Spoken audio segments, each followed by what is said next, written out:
자, 오늘은 사대교회 63페이지 사대교회에 대해서 들어가겠습니다. 오늘날의 개신교에 해당되는 것이 바로 사대입니다. 사대의 이름이 뭐죠? 남은 것, 남으니 혹은 회복의 의미를 갖는다. 그래서 남은 것, 남으니 회복이라는 뜻은 두아디라로부터 남은 것, 남아있는 것 혹은 두아디라로부터 남은 사람들, 그 다음에 두아디라로부터의 회복, 이런 뜻이죠. 어쨌든 교회는 뭐 계속 회복을 하고 있습니다. 그죠? 계속 회복의 역사를 지금 반복하고 있는 거죠. 자, 시대는 언제냐? 16세기 초에서부터 주님의 다시 오심 때까지.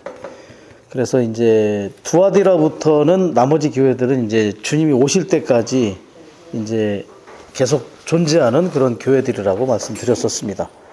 그래서 1517년 종교 개혁의 교회이다 이렇게 얘기를 하고, 자 이제 사대교회의 대표적인 인물은 마르틴 루터가 아주 대표적인 인물이라고 우리는 볼 수가 있겠습니다.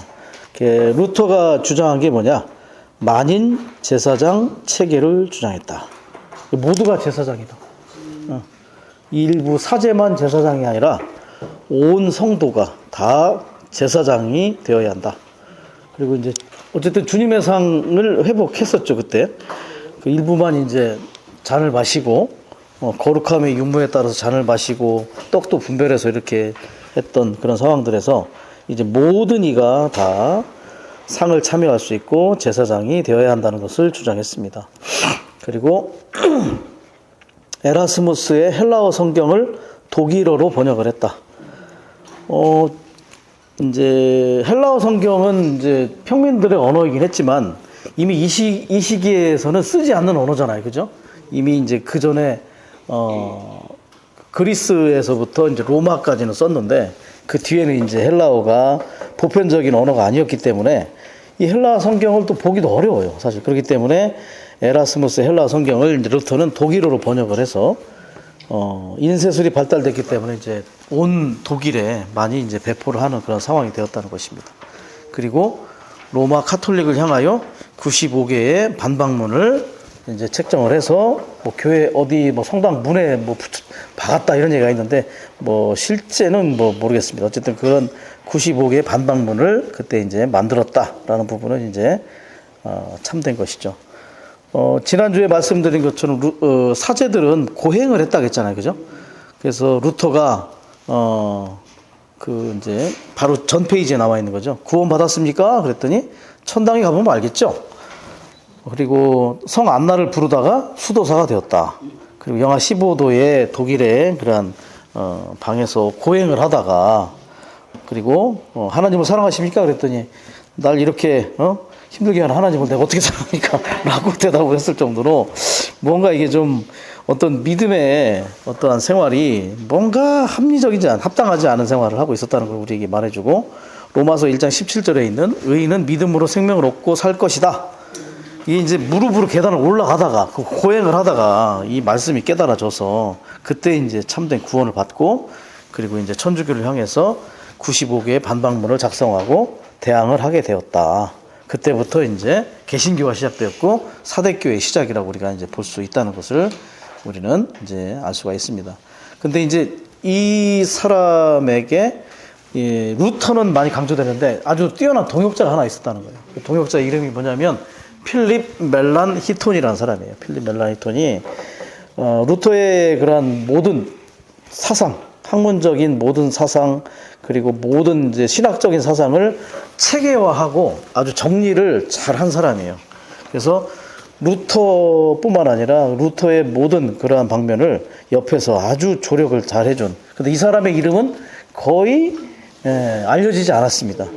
우리는 좀 그런 경향이 있어요. 어떤 유명한 사람이 있으면 그 사람, 근데 그 사람을 도와준 사람은 잘 모르죠. 근데 어쨌든 루터를 생각할 때마다 이름이 쉽진 않지만 필립 멜란히톤이라는 사람이 있었다. 루터의 사상을 학문적으로 체계화하고 정리를 해준 사람이었다. 근데 이 사람이 좀 재밌는 게 아주 천재였나 봐요. 14살에 대학을 졸업했대요. 14살이면 중1 맞아요? 중1. 야, 우리 중1 누가 있습니까? 잘 모르겠습니다. 어쨌든 하이델베르크라는 대학을, 독일의 하이델베르크라는 대학을 졸업했대요. 그러니까 엄청 천재였겠죠. 그리고 루터가 또 그때 이제 교수였다고 그래요. 비텐베르크 대학의 교수였는데 그 교수에 임용을 하게 돼요. 어린 나이에. 그럼 대학 졸업했고 뭐 바로 10대에 이제 대학에 교수에 임용이 됐겠죠. 근데 이제 그러다 보니까 근데 또 나중에 성인이 됐는데 키가 별로 안 자랐대요. 160도 안 되는 아주 또 외모가 그렇게 뭐 잘생긴 얼굴은 아니었나 봐요. 약간 좀 이사야 54장인가 나오는 53장에 나오는 좀 예수의 어떤 그 모습처럼 흠모할 만한 것도 없고 키도 작고 그래서 처음에 루터도 좀 무시했대요. 그런 경향이 있잖아요. 우리가 보면 약간 외모적으로 좀 이렇게 뭔가 없어 보이면 좀 그런 경향이 있었는데 근데 이 사람이 너무 아주 뭔가를 체계화하는 게 너무 뛰어난 거예요. 나중에는 오히려 루터 어떤 때는 좀 약간 상충되는 게 있을 거 아닙니까? 뭐 신학적으로나 뭐가 그러면 오히려 자기 거보다는 이 사람 이름이 뭐라고요? 멜란 히톤을 더 이렇게 높이고 이 사람이 더 뛰어나다 이렇게 할 정도로 나중에는 인정을 받은 루터에게 인정받은 거예요.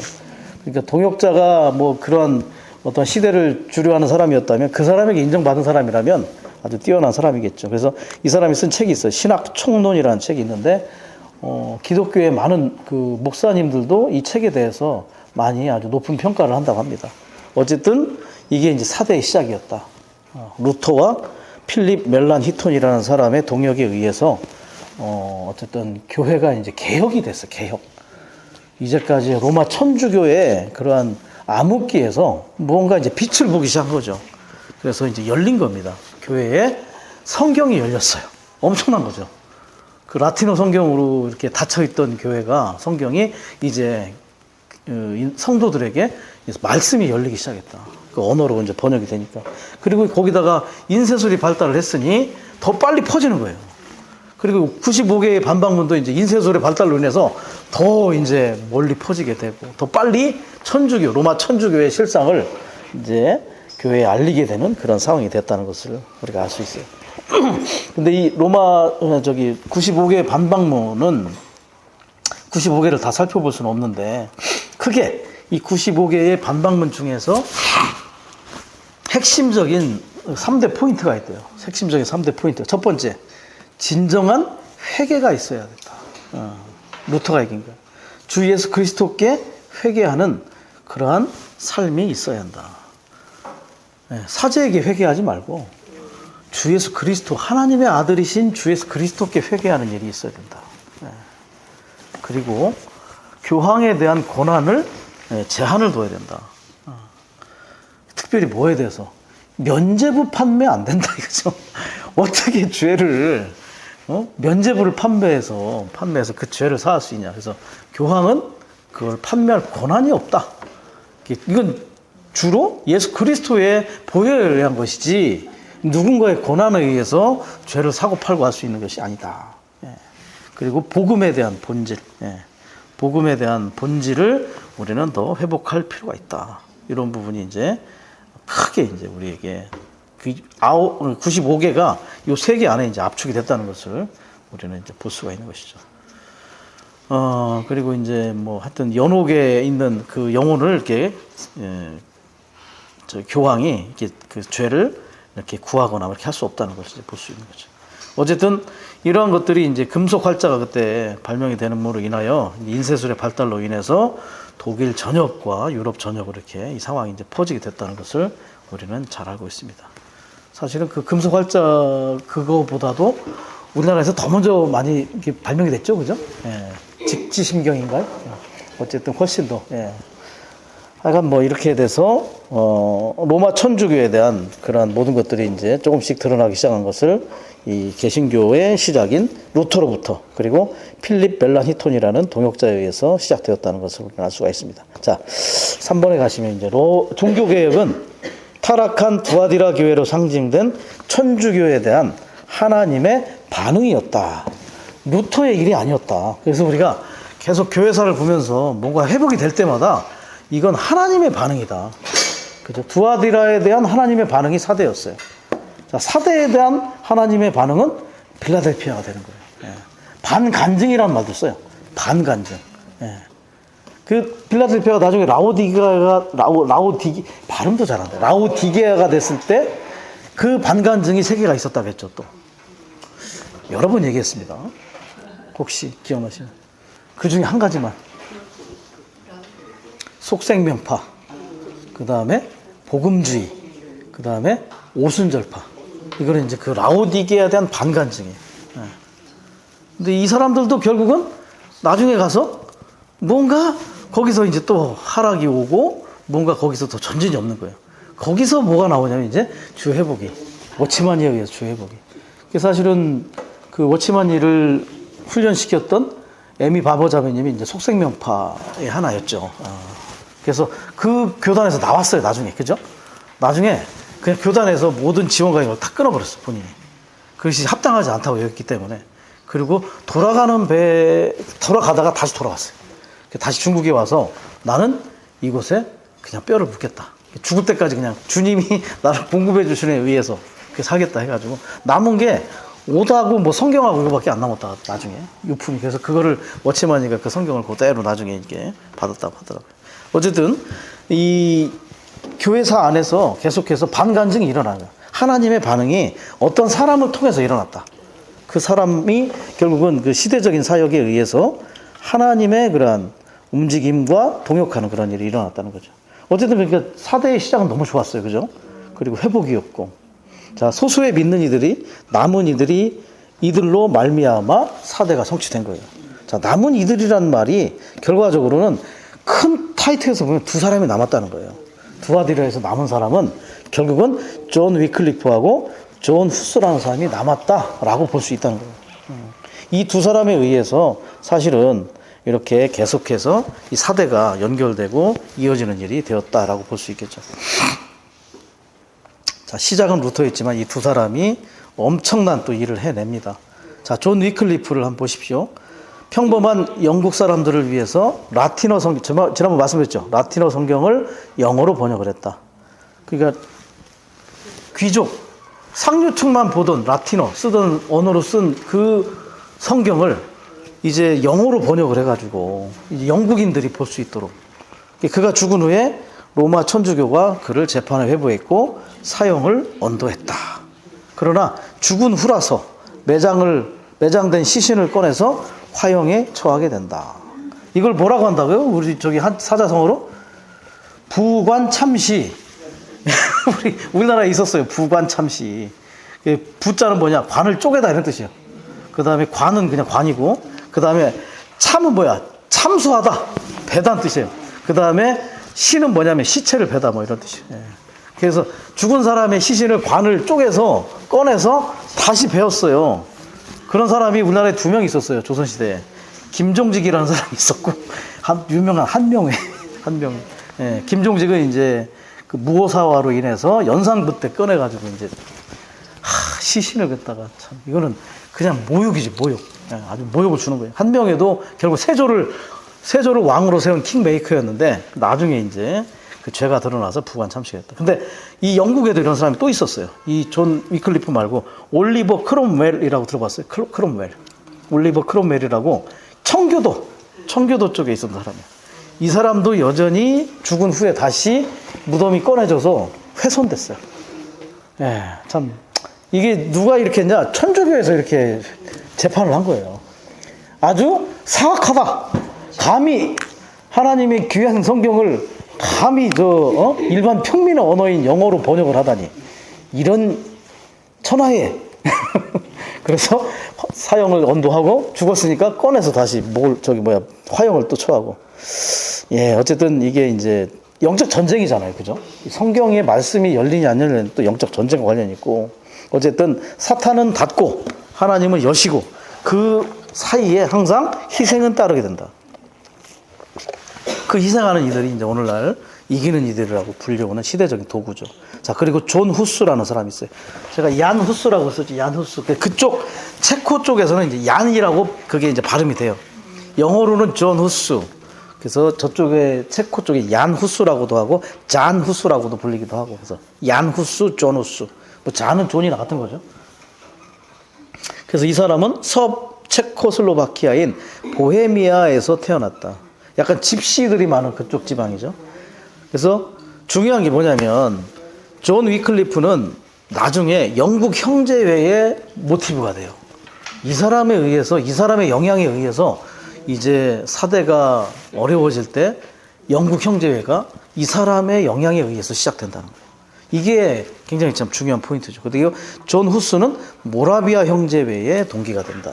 예, 모라비아 형제. 예. 형제회의 두 가지 방향이 있잖아요. 그죠? 모라비아 형제가 있고 영국 형제회가 있습니다. 예. 나중에 이제 빌라델피아를 할 때 이제 이 두 부분을 상당히 좀 또 얘기를 해 드릴 겁니다. 예. 그런데 이제 이 존 후스도 사실 화형을 당해요.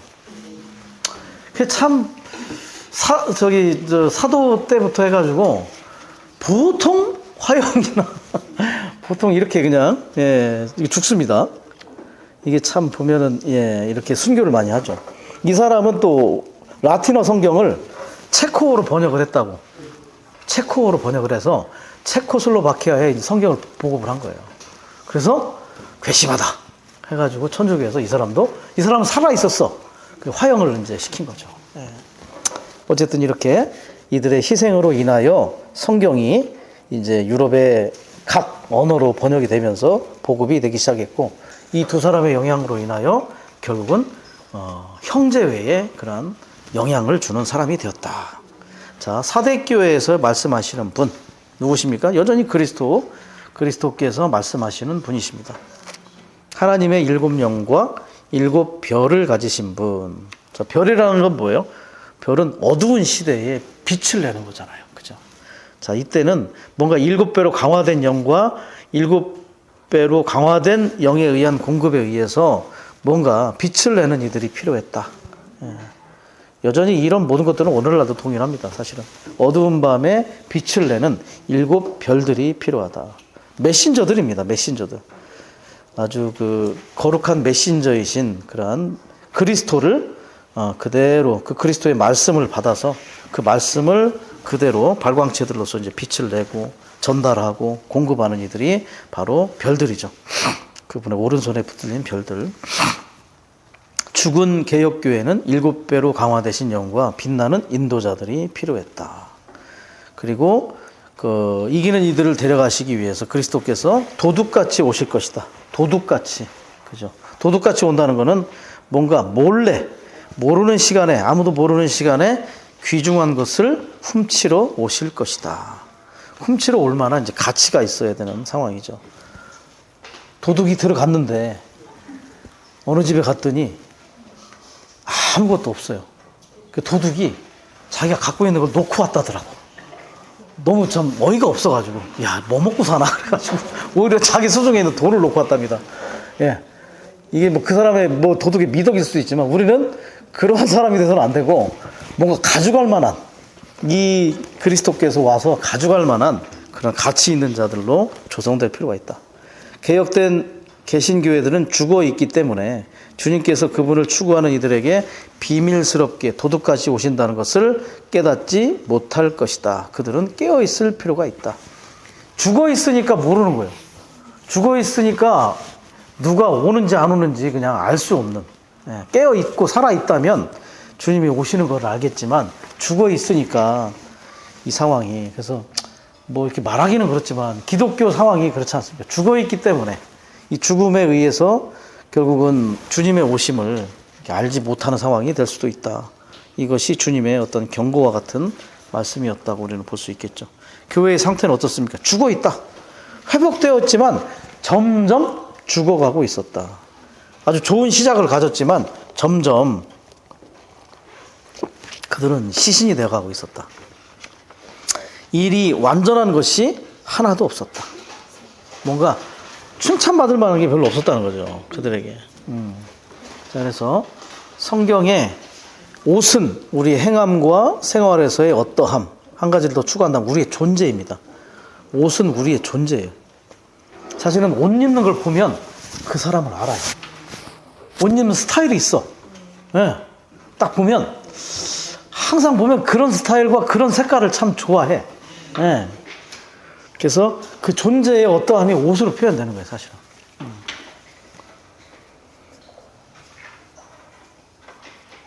옷을 더럽힌다는 것은 특히 죽은 것으로 때를 묻히는 것을 뜻한다.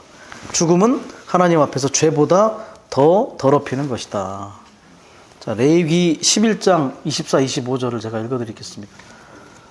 누구든지 시체를 만지는 사람은 저녁 때까지 부정하게 된다. 누구든지 이런 것들의 사체를 옮기는 사람은 자기 옷을 빨아야 하며 저녁 때까지 부정하게 된다. 동물의 시체로 더러워진 사람이 이제 자기 옷을 빨아야 된다. 이것은 결국 우리 생활 속에서 우리 행위가 죽음 때문에 더러워졌을 때 그것을 씻어내야 된다라는 부분을 강조해 주는 거죠. 어쨌든 죽음을 만지는 것. 교회 안에도 죽음을 잘 퍼뜨리는 분이 있어요. 누구를 만나면 이게 생명 공급이 아니고 그냥 죽어. 만나서 참 1시간, 2시간 많은 이야기들을 나눴는데 소위 교통이라는 명목에서 했는데 꼭 만나고 나면 뒤가 찜찜하고 뭔가 분명하지 않고 더 어둠 가운데 들어가고 힘이 들고 다시는 만나고 싶지 않고 근데 이게 아주 쉽게 퍼뜨린다는 거예요. 내가 그 영향을 받으면 또 내가 다른 사람에게 그런 영향을 퍼뜨려서 그래서 죽음은 이게 전파력이 너무 강하기 때문에 아예 안 만지는 것이 상책이다. 이런 것들을 우리가 강조해 줄 필요가 있습니다. 그래서 죽음을 만질 상황이 되면 그냥 피하라, 그 상황을. 그냥 피해야 된다. 근데 실제로 이 시체를 만지는 것은 주의를 요구한답니다. 그래서 예전에 어떤 그 외국에서 그러한 뭐 전쟁이나 이런 상황 이런 게 있을 때마다 가서 도와주고 뭐 시신을 처리해 주는 사람이 있어요. 한비양가 이 사람인데 한번 얘기를 하더라고요. 시신을 만지는 사람은 그 규칙적으로 어떤 교육을 받아야 된대요. 안 그러면 정신이 획가닥 간답니다. 진짜로. 그렇기 때문에 항상 어떤 교육을 받아야 된대요. 이거를 이제 멘탈을 잡아주는. 진짜로 시신을 만지는 거는 그런 일이 있는 거예요. 그래서 이게 사실 뭐 부모도 이렇게 돌아가시고 나면 그걸 막 만지고 하기가 좀 어렵잖아요. 그죠? 제가 어머니가 14살 때 어머니가 돌아가셨는데 이게 막 이렇게 곡을 하고 마지막에 이제 출상 나갈 때 그 어머니가 누웠던 그 자리에 어떤 양속인 미풍양속? 이제 무서움을 느낄 수 있기 때문에 시신이었기 때문에 그 누웠던 자리에 가서 이게 3번을 굴르래요. 이렇게 굴르면서 나한테 무서움 주지 말고 가세요. 나한테 이렇게 3번을 하고 가야 된대. 그게 뭐냐면 그만큼 시신이 무서움을 주고 공포를 주기 때문에. 예. 그래서 사실은 나라의 어떤 그런 미풍양속에도 그런 게 있고, 어떤 의학적으로도 그렇고, 성경 안에서도 구약에서부터 시체나 사체를 만지는 것은 상당히 주의를 해야 된다. 아예 만지지 마라. 하나님 만지지 말라는 거예요. 결국 그 죽음이 나를 더럽힐 수 있기 때문에. 자, 민수기 6장 6절. 자신을 여호와에게 분별하는 모든 날 동안에는 죽은 사람에게 가까이 가서는 안 된다. 아버지나 어머니, 형제나 자매가 죽었을 때에도 자신을 부정하게 만들어서는 안 된다. 왜냐하면 하나님에게로 분별된 표시가 그의 머리에 있기 때문이다. 예. 그래서 어쨌든 죽은 이후에는 그것이 아주 우리를 더럽힐 수 있는 것이기 때문에. 심지어 나시린은 어때요? 나시린은 죽은 걸 절대 만져서는 안 된다. 하나님께 분별된 나시린이라면 결과적으로 혈육의 죽음에 의해서도 우리는 더럽혀져서는 안 된다. 이거는 그냥 어떤 시신을 얘기하는 게 아니라 천연적인 애정, 타고난 애정. 어떤 상황에서 우리는 그런 것들로 인한 영향을 받지 않도록 우리가 주의할 필요가 있다는 것을 말해주는 것이죠. 그 다음에 9절에도 보면 만일 곁에 있던 누군가가 갑자기 죽어 분별된 머리를 더럽히게 된 경우에는 정결하게 되는 날에 머리를 밀어야 한다. 곧 7일째 되는 날에 머리를 밀어야 한다. 어쨌든 7일간이나 이렇게 뭔가 부정하게 된다. 이런 것들이 상당히 좀 이거를 해결하는데 시간이 걸린다는 거죠. 우리도 그렇잖아요. 죽음을 만지고 나면 이게 시간이 오래 걸리는 거예요. 교회 안에 한번 죽음이 분위기가 들어오면 이것이 빠져나가는데 상당한 시간이 걸리기 때문에 그러한 시간을 갖지 않으려면 아예 처음부터 안 만지는 것이 가장 좋은 길이다. 자, 이 구절들에서 더러움은 죽음의 속성에 속한 것이다. 더러움이 죽음의 속성이다. 사대교회에서의 더러움은 죄의 더러움이 아니라 죽음의 더러움이었다. 죽음은 죄보다 더욱더 더러운 것이다. 구약에 의하면 만일 누가 죄를 지으면 그는 단순히 속죄 제물을 드림으로써 사함을 받을 수 있었다. 항상 제물을 드려야 된다. 우리도 그래서 속죄 제물이신 그리스도를 적용하고 그 씻음을 받을 필요가 있다는 것이죠. 그러나 누가 사람의 시체를 만지면 7일을 기다려야만 정결함을 받을 수 있었다. 특별히 민수기 19장이 있는 말씀 구절 중에 11절, 16절이 있는데 그 중에 제가 12절을 한번 거기에 추가를 하시고 민수기 19장 12절을 읽어드릴게요. 그는 3일째 되는 날과 7일째 되는 날에 그 물로 자신을 정결하게 해야 한다. 그러면 그는 정결하게 된다. 그러나 3일째 되는 날과 7일째 되는 날에 자신을 정결하게 하지 않으면 그는 정결하게 되지 않는다. 자, 7일째는 아까 나왔죠. 7일째는 이제 완성이죠. 7자라는 의미가 7의 의미가 시간 안에서의 어떤 행정의 완성이죠. 근데 3은 뭐냐? 3은 부활을 의미해요. 부활. 3이라 7이 나온다는 것은 우리가 3일 후에 일어난 그 부활하신 그리스도를 접촉해야 한다. 그리스도의 부활을 접촉하지 않으면 이런 것들로부터 우리가 정결함을 받을 수 없고 7일이라고 하는 것은 이제 어떤 완성의 숫자. 어쨌든 그게 꼭 오늘날은 7일이 걸린다는 뜻이 아니라 어쨌든 이렇게 우리는 그리스도의 부활을 체험함으로 말미암아 이러한 것들의 완전한 씻음을 받을 필요가 있다는 것을 강조해 주는 것이죠. 이것은 죽음의 더러움이 죄의 더러움보다 더 심각한 것임을 가리킨다. 오늘날 그리스도인들은 죽음에 대한 의식이 많이 결여되어 있다. 죽고 있는데 죽는지 모르고 있는 것, 이게 문제죠. 예전에 뭐 개구리 중탕이라고 하는 것처럼 개구리가 폴짝 뛰었는데 잘못 들어가가지고 끓기 시작한 물에 들어갔어요. 그 어떤 단지에 들어갔는데 따뜻하거든요, 처음에. 거기에 머물러 있는 거예요, 나오지 않고. 근데 서서히 물은 끓어가고 나중에 자기가 거기서 이제 이렇게 그 뜨거운 물에 죽어가는지 모르고. 그래서 우리가 죽음이라는 것은 한번 들어오면 이것이 죽음인지를 알지 못하는 상황이기 때문에 이런 것들에 대한 우리는 깨어있는 영이 너무나 필요하다는 것을 보여주는 거죠. 자, 지방교회들 안에서 우리 모두는 반드시 죽음을 미워해야 한다.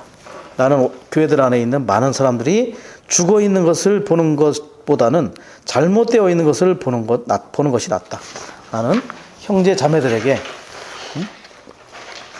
왜 집회 가운데서 기능을 발휘하지 않느냐고 여러 번 물어보았다. 흔히 그들의 대답은 이러했다. 나는 실수하는 것이 두렵습니다. 이에 대해서 나는 당신이 실수를 많이 할수록 더 좋습니다. 살아있는 아이들은 많은 실수를 합니다. 그러나 무덤 속에 있는 죽은 아이들은 전혀 실수하지 않습니다. 라고 응답했다. 만일 당신이 아무것도 하지 않은 대집회 가운데 앉아 있다면 당신은 결단코 잘못될 수 없다. 그러나 비록 당신이 옳다 해도 그것은 죽은 옳음일 따름이다. 나는 차라리 올바르게 죽어 있는 것보다 틀리더라도 살아있고 싶다. 나는 실수할지 모르지만 내가 얼마나 생생한지 누구나 알 것이다.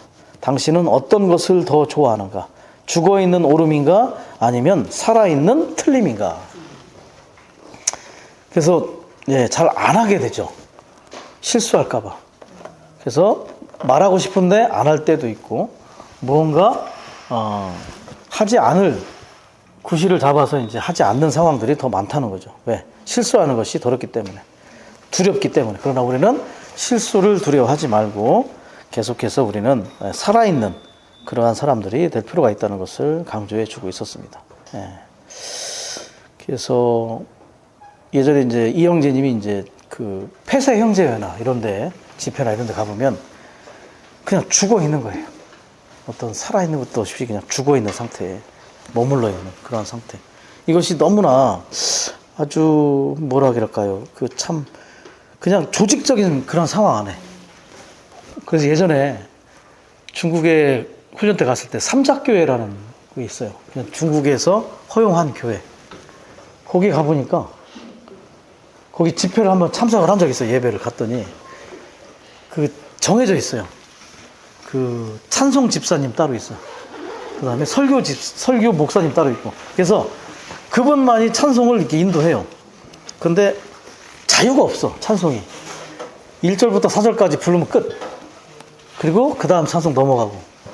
그 상황에 그 중에 같이 간 우리 훈련생 자매가 가사를 선포했어요. 가사를 막 이렇게 선포를 하니까 모든 시선이 그 자매에게. 이 자매가 왜 이러지? 지금 제정신인가? 그 표정으로. 아, 그래가지고, 야, 진짜 무섭더라고, 무서워. 그냥 집회가 그냥 아주 조직적으로 짜여 있어요. 그 사람 외에는 그 찬송을 만지면 안 되는 거예요. 그게 선포하는 것도 없고, 나중에 그 자매님한테, 나이가 저보다 좀 많은 자매님인데, 저기 웬만하면 선포를 안 하시면 좋겠다 했더니, 아니, 내가 다니던 그 기독교는 다 했는데, 그랬더니, 아니, 거기는 하더라도 여기는 지금 안 하고 있으니까 좀 참아주시면 좋겠습니다. 그랬는데, 어쨌든 그 정도로 좀 답답합니다. 사실은. 네.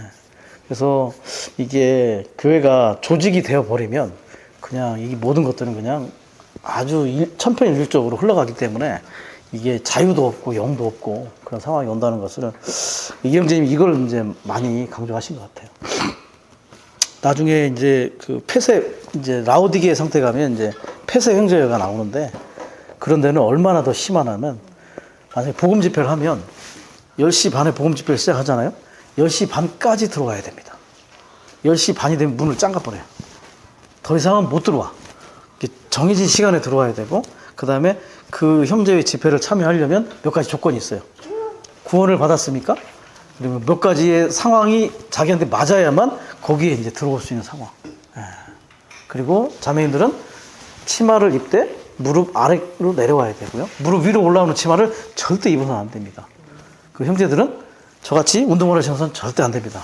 구두를 신어야 되고, 집회 가운데 자매님들은 기도할 수도 없어요.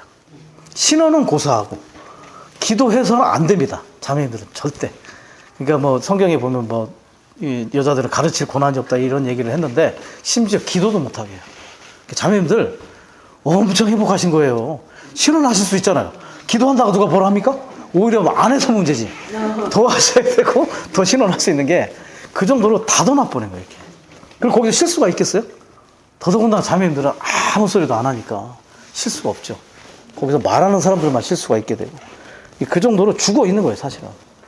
그러니까 거기서부터 일어난 반간증인 오순절파는 너무 시끄러워서 문제예요, 너무 시끄러워서. 오순절파 집회에 가면 이건 시끄러워서 살 수가 없대요. 막 소리를 지르고 막 날아다니고 막 이러니까. 너무 영영 강조하고 막 방언을 강조하고 하니까. 또 그게 균형이 안 잡힌 거야. 이런 것들이 이제 다 균형을 잡아서 교회 생활을 해야 되는데 그 모든 것들의 기준이 어디 있냐면 살아있다는 거예요. 살아있고 생명 안에 있고. 생명 안에 있으면 자연스럽잖아요. 그죠? 그리고 실수를 해도 된다. 자꾸 실수해도 살아있는 것이 중요하지 죽은 상태에서 실수를 안 하는 것이 중요하지 않다는 것을 이렇게 위트니스 형제님이 이제 강조를 해 주신 거죠. 나중에 보면 위트니스 형제님이 폐쇄 형제에 편지를 보내요. 당신들이 뭐가 틀렸는지, 사람을 받고 안 받고를 여러분들의 기준에 의해서 안 된다는 것을 아주 분명하게 이렇게 보내는 그런 상황이 있게 되죠. 아멘. 이런 교회사 안에서 우리가 어떻게 이 교회가 합당하게 하나님의 간증을 나타내는 것인지를 좀 배울 필요가 있는 것 같습니다. 이기는 자에게 주는 이 사대교회에서의 보상은 첫 번째, 흰 옷을 입어야 된다. 흰 옷. 자, 흰 옷. 희다는 뜻은, 흰색은 순수하다. 네. 순수해요. 흰 옷은 아주 순수한 거죠. 그리고 행동과 생활이 죽음으로 더럽혀지지 않고 주님께 인정받게 되는 것을 의미하는 것이 바로 흰색의 흰 옷을 우리가 알 수 있다는 것이죠. 자, 믿는 이들에게는 몇 가지 옷이 필요합니까? 2개의 옷이 필요해요. 2가지 옷. 그래서 여기 보면 시편 45편 9절하고 시편 45편에 보면 이 2가지 옷을 우리에게 잘 설명해 주고 있어요.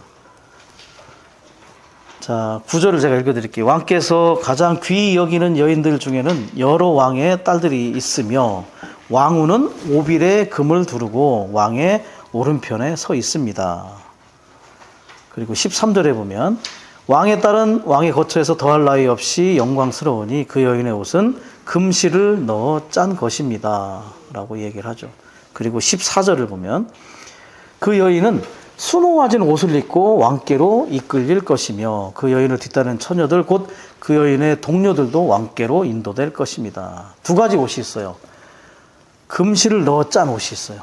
그리고 순홍하진 옷이 있어요. 자, 금실을 넣어 짠 옷은 뭐냐면 객관적인 의이신 그리스도를 상징합니다. 이 금실을 넣어서 짰다. 이것은 우리의 의가 되신 그리스도께서 우리의 구원을 위하여, 구속과 구원을 위하여 객관적인 의가 되셨다라는 부분을 우리에게 말을 해주는 거죠. 그리고 두 번째 옷은 수놓았죠. 수놓았어. 이게 수놓을 때 우리가 항상 얘기하는 게 뭐냐면 한 땀 한 땀, 그죠? 한 땀 한 땀 수놓았다. 옷감에다 술을 놓으면 이게 별일이 없는데, 이게 참 우리 만약에 살에다가 술을 놓는다고 생각해보세요. 한 땀 한 땀 바느질하면 아파요, 사실. 그래서 주관적인 의는 이게 참 어떤 때는 고통도 있고 고난도 있고 그렇지만 그 의가 사실은 우리의 생활 가운데 우리가 구원받는 의를 우리에게 제시해주고 있죠. 그래서 객관적인 의를 통해서는, 금실을 넣어 짠 옷을 통해서는 그 옷이 우리를 덮음으로 모든 죄를 덮고 우리가 그분 앞에 구속과 구원을 체험하는 옷이라면, 이제 수놓아진 옷은 한 땀 한 땀 생활 가운데 우리 주관적으로 우리 안에 그분이 우리의 의가 되시는 그러한 옷을 우리에게 이제 만들어주는 그런 상황이라는 걸 볼 수가 있다는 것이죠. 자, 이렇게 지금 수놓아진 옷이 계속 필요하죠, 사실은. 그래서 이 옷이 점점 나중에 뭐가 되냐면 이제 세마포 옷이 되는 거예요. 세마포 옷이 나중에 뭡니까? 결혼 예복이 돼요, 세마포 옷. 결혼 예복만 되나요? 나중에 아마겟돈 갈 때 전투복도 세마포 옷이에요. 예. 우리는 겸용 옷을 하죠, 겸용. 결혼 예복하고 전투복하고. 아주 멋진 옷을 두 가지를 이렇게 흰 세마포 옷으로. 결국은 예복이 전투복이 될 것이다. 예. 그 옷 입고 싶지 않으세요? 입고 싶죠? 전쟁할 때 옷을 잘 입고 가야 돼요. 독일이 2차 대전을 하기 전에 그 괴벨스의 그 머릿속에 나온 것 중에 하나가 뭐냐면, 군대 징집을 시켜야 되는데 이 군대 징집을 잘 안 하려고 하잖아요. 그래서 그 중에 아주 방법 중에 하나가 군복을 멋있게 만들어라. 독일 군복이 제일 멋있어요. 그걸 만든 회사가 굉장히 유명한 그 명품 회사인데 지금 이름 기억이 안 나요. 나중에는 이제 사과하고, 전쟁이 끝난 후에는 사과하고 배상했어요. 그리고 나서 다시 이제 했는데, 거기서 만든 게 독일 군복을 아주 멋있게 만든 거예요.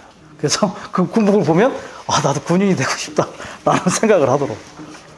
그러니까 이 히틀러와 괴벨스가 머리가 엄청 좋은 사람이에요. 그 모든 그 계획과 이게 그 괴벨스에서 나온 건데, 그 모든 작전 중에 하나가 옷을 멋있게 만들어. 오늘 우리가 교회 생활할 때 멋있는 옷을 준다 그러면 아마 많이 올 거예요.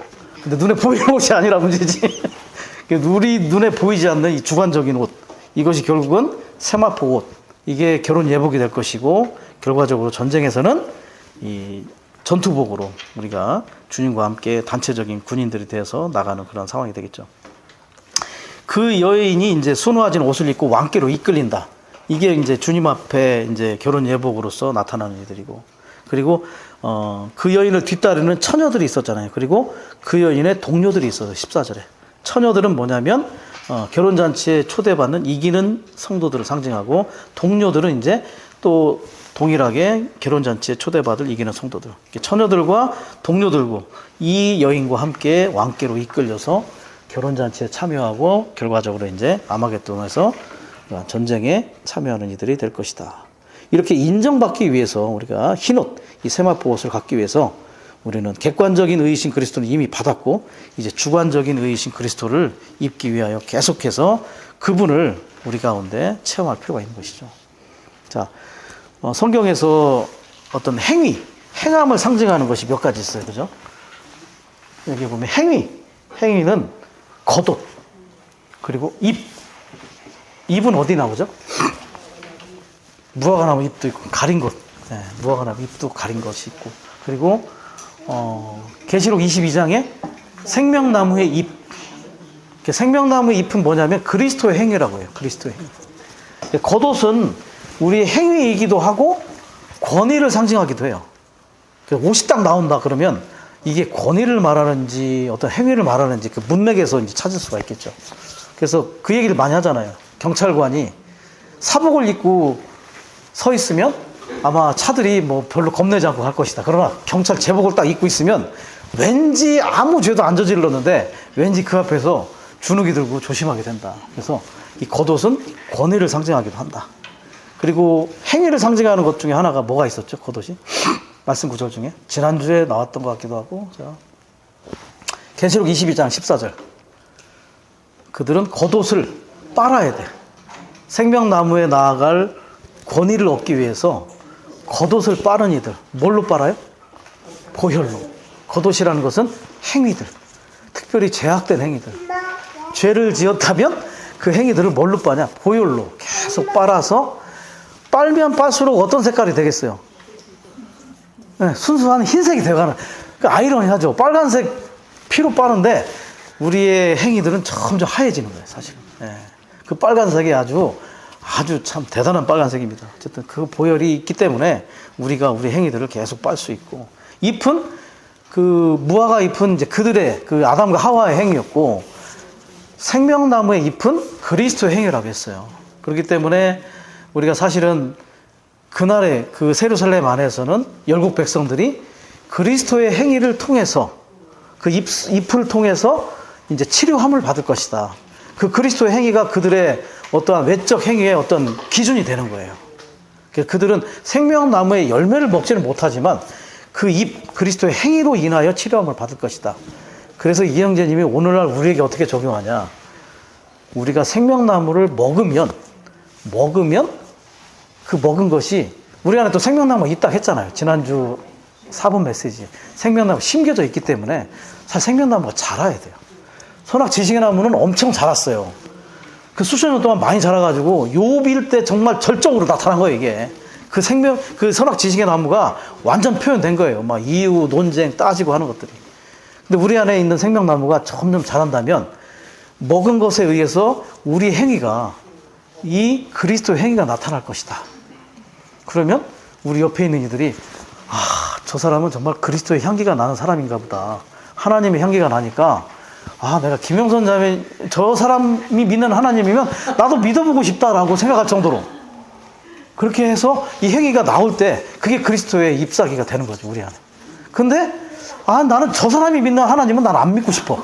너무 유난스럽고 너무 이상해. 그러면 뭔가 우리 행위가 그렇게 합당하지는 않은 것으로 나타나겠죠. 그래서 참 어떤 때 우리 생활 가운데 많이 좀 돌이킴이 있는 것 같아요.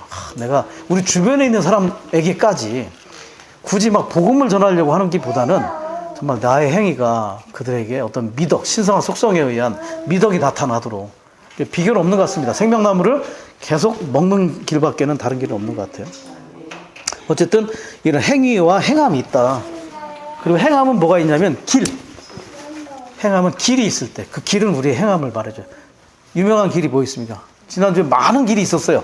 뭐 생명의 길을 해가지고 이게 뭐 고든 길, 또 무슨, 하여튼 엄청 많아요.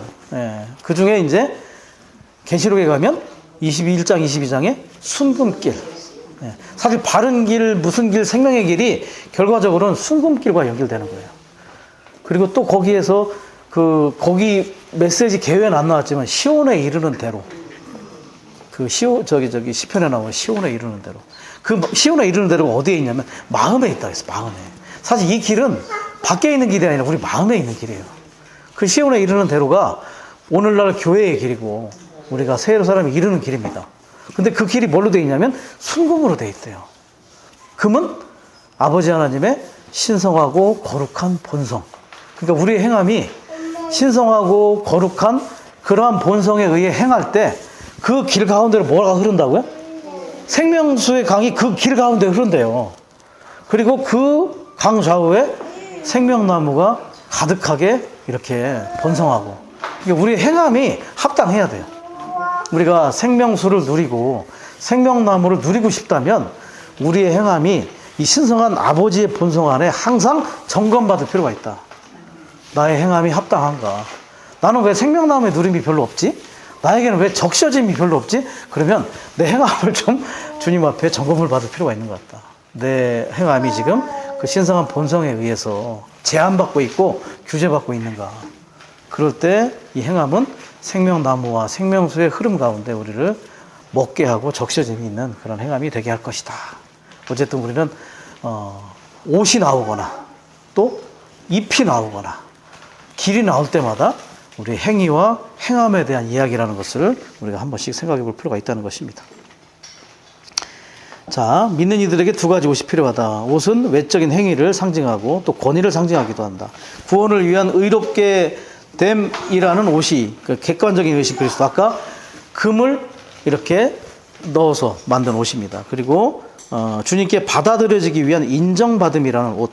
우리가 살아낸 그리스도, 주관적인 의이신 그리스도. 이게 바로 순화진 옷. 자, 심판의 근거가 뭐라겠어요? 주님 오실 때 심판의 근거. 우리를 심판하시는 근거는? 네? 네? 의가 근거예요. 이게 외적 어떤 보이는 방면에서 의, 그리고 내재적으로 거룩이지만 이것이 밖으로 표현되는 건 의예요, 의. 의로웠냐, 의롭지 않았냐. 그래서 객관적인 의이신 그리스도는 받아들였는데, 체험을 했는데, 주관적으로 우리가 우리의 행위와 모든 행동이 주관적으로 한 땀 한 땀 순화졌느냐, 그것이 심판의 근거가 될 것이다. 보상을 받고 왕국 안으로 들어가 주님과 함께 행하기 위함이고 그분과 함께 왕으로서 다스리기 위해 필요한 것이다. 결과적으로는 결혼잔치에 참여할 그런 세마포 옷을 준비하게 될 것이고 결과적으로 이제 신혼여행 가서 이제 전투를 벌일 그러한 군복이 될 것이다. 자, 그 이름이 생명책에서 결코 지워지지 않는다. 결코 지워지지 않는다. 자, 우리 이름이 기록되는 것에 대한 말씀 구절이 뭐냐면 누가복음 10장 20절이라는 거예요. 그러나 형들이 여러분에게 복종하는 것을 기뻐하고 여러분의 이름이 하늘에 기록된 것을 기뻐하십시오. 언제 기록돼요? 우리가 구원받을 때 기록되겠죠. 우리가 구원을 받을 때 우리 이름이 하늘에 기록돼요. 그런데 계시록 3장 5절에 보면 3장 5절 맞죠? 생명책에서 이름이 결코 지워지지 않을 것이다. 흰 옷을 이 주관적인 의신 그리스도가 우리 가운데 있을 때 우리 가운데 그 심판의 의에 근거한 심판을 받을 때 이 생명책의 이름이 지워지지 않기 때문에 우리가 합당하게 이기는 자의 그러한 반열 안에 들어가는데 자 거기에 이제 각주를 보시면 이 이름이 잠깐 지워질 때가 있습니다. 언제? 네, 천년왕국에서 만약에 우리가 이 심판에 합당하게 통과하지 못하면 천년 동안 잠깐 지워졌다가 징계받고 훈련받은 이후에 다시 기록이 된다는 거예요. 그래서 우리가 이렇게 이 이름이 지워지지 않으려면 그래서 의이신 그리스도가 우리 가운데 더 체험될 필요가 있다는 것을 강조해 주는 거죠. 성숙의 단계 안에 계속 들어갈 필요가 있다. 아, 이름이 지워졌다는 거는 명부에 없는 거잖아요. 그죠? 명단에 없는 거예요. 어떤 초대를 받았는데 명단이 없어. 결혼잔치에 이제 명단이 다 있나 봐요. 그때 딱 해서 누구씨? 서창희 씨, 근데, 누구세요? 그럼 못 들어가는 거라. 죄송합니다. 이재환 없네? 그럼 못 들어가는 거예요. 그래서 그때 이름이 남아있도록 우리가 이 흰 옷을 준비할 필요가 있다. 없어도 뭐 잠깐 한 1000년 동안만 없으니까 뭐 그 정도는 우리가 참을 수 있죠. 그죠? 못 참습니다. 그죠? 자, 아버지와 천사들 앞에서 그의 이름을 시인한다. 왕국 시대에 주님은 이기는 이의 이름을 시인할 것이다. 이게 그의 얘기죠. 그들의 이름이 생명책에서 지워지지 않고 여전히 기록되어 있을 것이다. 심지어 이름이 막 바뀌어요. 그죠? 원래 있던 이름에서 어때요? 더 인격이 변화가 돼서 사울이 바울이 되고, 그죠? 우리의 이름이 제 이름이 바뀌는 건 아니지만 인격이 이제 변화되는 실제가 나중에 나타나게 된다는 거예요. 그러나 이기는 이들이 아니라면 잠시 그들의 이름은 생명책에서 지워질 것이고 주님께서는 그분의 이름을 시인하실 수가 없으실 것이다. 그리고 저는 이제 3장 3절에 이 사대를 얘기할 때 이게 딱 와닿는 구절이 뭐였냐면 그러므로 내가 어떻게 받았고 어떻게 들었는지를 기억하여 그것을 지키고 회개하여라. 이게 참 기억이라는 말이 상당히 좀 와닿았어요. 우리가 자주 잊어버려요. 자주 잊어버립니다. 그 2장 5절에도 보면 그 2장 5절에 그 에베소 교회를 얘기할 때 처음에 에베소 교회가 하락했잖아요. 처음에 네가 어디에서 떨어졌는지를 기억하고 회개하여 첫째 가는 일을 해라. 기억하라. Remember. 그 사실은 이 기억하라는 말이요. 또 다른 말로 하면 기념하라는 뜻도 있어요. 이 헬라어에서는. 그래서 우리가 주님의 상에서 뭘 합니까? 주님을 기념해요. 주님이 우리에게 베푼 생명과 모든 은혜와 그분이 이루신 모든 것들을 자꾸 기념하는 이유가 뭐냐면 잊어버리니까. 자꾸 잊어버리니까. 말씀이 한번 들어가서 장기 기억으로 남아있지 않아요. 메타 인지가 안 돼. 그러니까 우리가 계속 먹고 소화하고 동화해서 우리 안에 이게 장기 기억으로 남아있어야 돼요, 사실은. 그러니까 어떤 환경이 올 때 악한 자가 우리를 비난할 때마다 어떤 때 말씀이 생각이 안 나가지고 못 이길 때도 있어요. 그때 우리가 적재적소의 말씀으로 그의 말을 딱 아주 막아버릴 때도 필요하거든요, 사실은. 그래서 자꾸 잊어버리지 말고 기억하고 기념할 필요가 있다.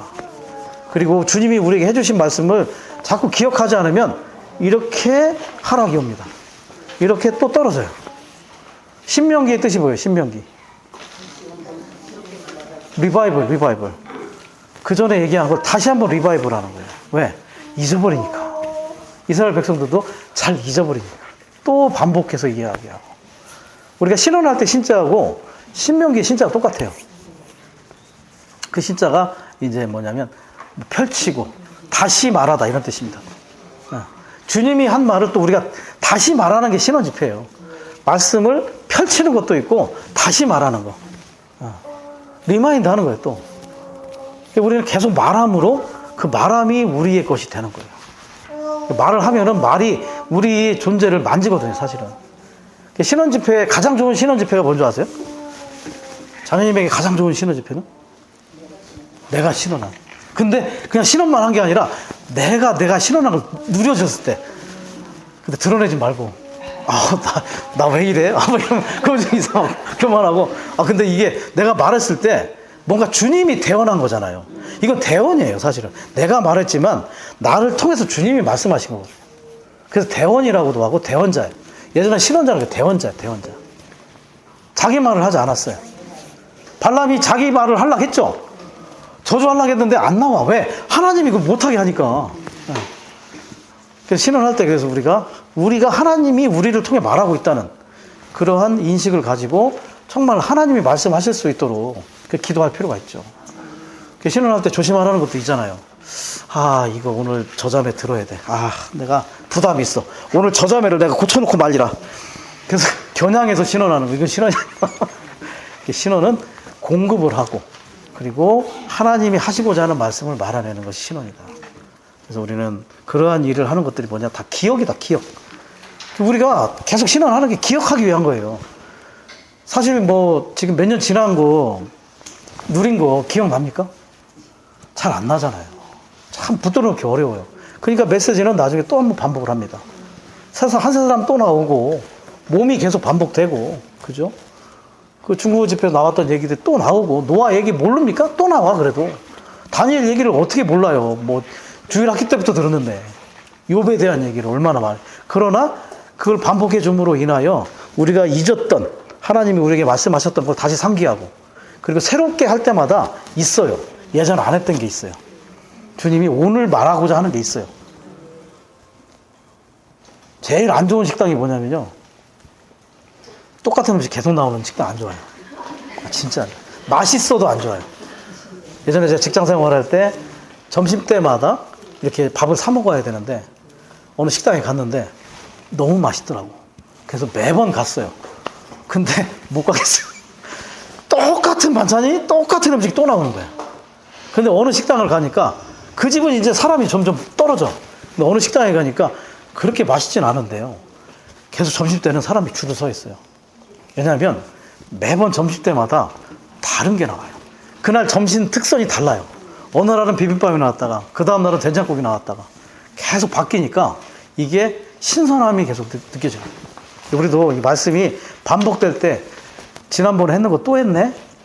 지난번에 뭐 얘기 다 한 거 모르는 사람 어디서 이렇게 얘기하면 거기에서는 그 추구가 실패한 거예요. 그때 얘기 안 한 거 뭘 말씀하셨을까 하고 또 찾아보는 거죠. 그 추구를 하다 보면 주님이 거기에 숨겨놓은 그 보물이 있습니다.